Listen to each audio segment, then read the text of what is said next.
Okay, mga ka-chicken farming, this is JC De Guzman of Alpha Adventure Farms. At yung tanong na i-feature ko ngayon ay patungkol sa pag-aalaga ng mga Rhode Island Red at ito ay galing kay Miss Tutsi Alang. So babasahin ko yung buong komento niya at mga tanong. Okay. For breeders, sir, para daw sa mga breeder ng Rhode Island Red, meron akong 100 square meters na lote. Nakanet siya na may pabahay din sila na pwedeng mapagsilungan kapag umuulan. Pero open yung pabahay, sir. Poste lang tsaka bubong. Okay, na-imagine ko siya, may bubungan, may poste, hindi naman pwedeng walang poste, walang mapagkakapitan yung bubong, pero wala siyang dingding. Open talaga siya, no? Parang kural, bahay ng baka, ganyan, no? Okay, continue. Para sa mga breeders ko, so bali 21 na 7-month-old na umiitlog na rin. Oy, congratulations at naitlog na. 7 months. Yan. 21 heads, tapos 100 square meters. Ba, ayos po yun hindi po kayo nagkamali doon sa stocking density at saka sa space requirement. Higit pa sa nararapat yung nai-allocate ninyong space requirement. Ang 7 heads, kung chicken coop lang yan, ang 21 heads rather, ang kailangan nyo pong space dyan ay nasa mga 7 square meters lang. Dahil 3 heads per square meter ang maximum stocking density natin. Pagdating sa chicken coop, hindi po kasama dyan ang ranging area. Ibang usapan sa computer ng space requirement kung meron kayong ranging area. Continue ko napakomment lang ako doon. Na-observe ko kasi sir na kapag malakas ang ulan, or umuulan, ay maputik sa ranging area at madumi sila at saka matamlay. Magpuputik ko talaga doon, lalo pat kung hilly, no? Paburol-burol yung lupahon niya, hindi siya patag, tapos kung yung mababang part doon sa mismong ranging area nila, babagsak ko talaga ang tubig ulan doon. Isa pa, walang bubungan, siguro naman yung 100 square meters, wala pong bubungan diretso ko yun, ano? Otherwise, mamamatay din ng damo no? Hindi siya magiging ranging area kapag hindi nasisinagan ng araw. Continue. Na-observe ko kasi sir na kapag malakas ang ulan o umuulan ay maputik sa ranging area at madumi sila at saka matamlay. Ako. Yung tanong ko po sir ay, dapat bang naka-confine ng breeders? Or, if okay lang ba na medyo madumi sila dahil sa putik? Yung putik-putikan sila, magiging natural or normal yon dahil nire-range nyo po sila So nakakakaykay sila sa lupa, sa damuhan. Pag umaambon-ambon, lalabas yan, basa ang lupa, natural magkakadumi ang paan ng mga yan at saka yung tuka nila. No? Okay lang yung natudumihin ng paa, relatively okay yun. Ang masama ay nabababad sila ng tubig ulan or ng tubig ulan, either tumatama sa balahibo or binabaha, pumapasok sa lote ninyo yung bumabagsak na tubig ng ulan galing sa mas mataas na bahagi ng inyong lote, halimbawa, no? Tinatanong niyo ako kung okay lang, kung dapat bang naka-confine ng mga breeders. Kung sasagutin ko yan, ayon sa standard ni Alpha Adventure Farms, pag sinabi nating breeder, kahit na anong hayop po iyan, naka-confine po talaga ang mga breeders ko. Ano ba ang ibig kong sabihin sa breeder? Pag sinabi kong breeder, ito yung mga nagpo-produce ng offspring na siyang binebenta ko sa inyo. Magkaiba naman yung mga iba kong mga species dito na pang personal consumption lang namin, yung mga kakatayin sa mga personal na okasyon, mga pinangre-regalo halimbawa, no? Pangkatay lang, ganyan. Ayun, hindi naka-confine ang iba sa mga yon. Malaya silang naka-range, no?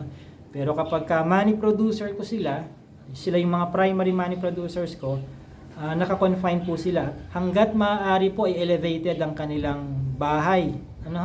Ang hindi lang po pwedeng elevated ang bahay ng mga alaga ko ay baka.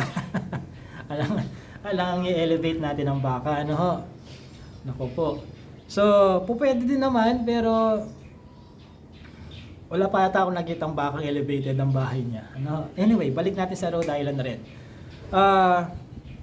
Ayun, yung mga breeders ko kung hindi man elevated ang kanilang pabahay, ang kanilang chicken coop, kung deep litter yan, lahat po ng nilalakaran ng mga breeders ko may bubungan. Bakit? Ito, binanggit ko na to sa mga ilan kong mga video, ano. Pero uulitin ko rin dito, baka sakaling merong ibang hindi nakapanood doon sa video na yon or hindi pa narinig sa akin to. Napapalibutan ho kami ng agricultural land dito sa Tarlac, ang mother farm ng Alpha Adventure Farms. Pag nasa agricultural land ka ho, normal na yung araw-araw may tagak sa paligid, yung mga puting ibon, napapayat, kalapati, yung mga ibon-ibon sa paligid, kagaya ng naririnig sa background ngayon. Ayan, ang daming ibon dito. Walang minutong wala kang maririnig ng dito. Huni ng ibon. So kapag dumaan yan sa lote mo, sa ranging area ng mga manok mo, at kung kailan siya na pumasok sa area mo, doon niya na pagtripang magbawas. Tumai yung ibon sa area at nashoot doon sa lote mo.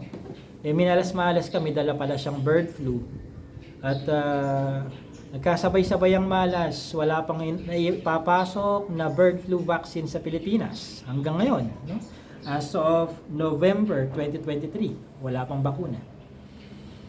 So, kung sino man yung usisero or usiserang manok mo na unang nakakita doon sa poop ng ibon na yon at tinukato ka niya, kinaykay-kay niya yon, kapag kumain yon, naisaw-sawan tuka niya doon sa drinking water, lahat na lang nangiinom sa drinking water na yon, meron na silang libreng bird flu, avian influenza. Naku, patay tayo dyan, no? Laking problema yan, ano? Bakit? Kailangan mong i-report sa yan, sa city or sa municipal ninyo, veterinary office, para ma-check nila. Tapos lahat ng pasok sa, kung hindi man 1 kilometer or 10 kilometer radius from your farm, they will be under surveillance. No? Under surveillance yan ang protocol, yan ang SOP na dapat gawin, no? Ng mga sa LGU. Yan ang nabasa ko kong update ng Department of Agriculture. Now, para maiwasan ho yun, yung hindi ka na nag-iisip na naku, wala kayang nakaykay na dumi itong mga manok ko na bird flu, dumi ng ibon na may bird flu, para wala ka nang iniisip na gano'n, nakatuon na lang ang concern mo doon sa pagpapalaking maayos sa kanila, pagbebenta, pagpapalaki ng kita mo at pagbabawas ng expenses, para doon ka na lang nakafocus. Lahat na lang ng dinadaan ng mga manok ko ho ay may bubungan. Does that mean binubungan ko yung 1,000 square meters o isang hektarya? Hindi naman practical yun. Hindi naman po tunnel ventilated house ang pinag-uusapan natin. Small scale nga ho si Alpha Adventure Farms Small scale siya. So, pina-follow ko na lang strictly yung maximum stocking density per square meter. At yung kung ilan ang kailangan kong ibahay na breeder, yun din ang square meters na papabubungan ko rin. Okay, with consideration dun sa future expansion pa, pag nagdagdag ka ng mga head count mo. So, ganun po yung sa akin, Miss Tutsi. No? Lahat ng mga breeders kong Rhode Island Red, Black Australorp, basta any poultry animal, dibubungan ang nilalakaran. Kung meron man kayong makitang picture or video ni Alpha Adventure Farms na may mga manok akong nakakalakad sa area na walang bubungan, pang personal lang ho namin yun. Kumbaga mga ko yun, props ko kapag nagbi-video. Okay? Ayan, mga props ko lang sila. Ano pa? Okay lang ba na medyo madumi sila? Mayroon lang ako i-share sa inyo Yung paminsan-minsan, okay lang po yan. Pero kapag naging madalas na yan, let's say palaging basa ang paa ng manok, maging ng mga ducks, Peking duck, dyan na po nangyayari yung nade-develop yung sugat sa talampakan o yung tinatawag nating bumblefoot. Bumblefoot, tibak sa Tagalog. So, infection ho yun. Kailangan yung antibiotika ng manok para mawala yon sugat. Ang worst case scenario ho na nagiging maga yung paa nila, no? Dahil doon sa bumblefoot na yun. Baka hindi lang yung talampakan ang magiging swollen, kundi pati na rin mga daliri. So, sa livestock farming, magiging mas mag-focus po tayo sa prevention kaysa sa cure. Kasi kapag panay ang focus natin is paano manggamot, paano gamutin yung ganito, ganyan, ibig sabihin po na hindi na tayo natututo. Kung tumanda na tayong patentado ang kaalaman, nakapirmi na lang ang knowledge natin. So kung nadadagdagan ang mga taon sa ating pagba-backyard farming nang nami-minimize yung mga senaryo ng gamutan, ibig sabihin doon ay natututo tayo. Nag-aaral tayo, no? Sa ano ho tayo mag-focus sa prevention, ano ho, wag po sa cure. Dahil kabawasan po sa kita ang cure. Pampalobo po ng expenses ang curing. Hindi ho siya pampa-bloat or pampataba ng income. Na? So, ayun, Mr. C. Okay lang ho sigurong ganun. Basta siguraduhin lang po ninyo, yung setup nyo, okay lang na ganyan. Siguraduhin lang ho na hindi lumalabas ang mga manok na pasaway kapag malakas ang ulan. Dahil ikakasipon ho nila yan. Lalo kung natsyempuan silang nabasa sila kung kailan mahina or mababa ang kanilang immune system. Alright? So, para sa mas kompletong kaalaman sa chicken farming, mag-register na ho kayo dun sa akin chicken farming seminar. Nandyan sa description box yung link. Pagka-register din ninyo within the same day or after a few minutes or hours ay activated na ang inyong account at mapapanood nyo na yung aking 4 na oras na video. So, lahat ng ginagawa ko sa chicken farming, heritage chicken.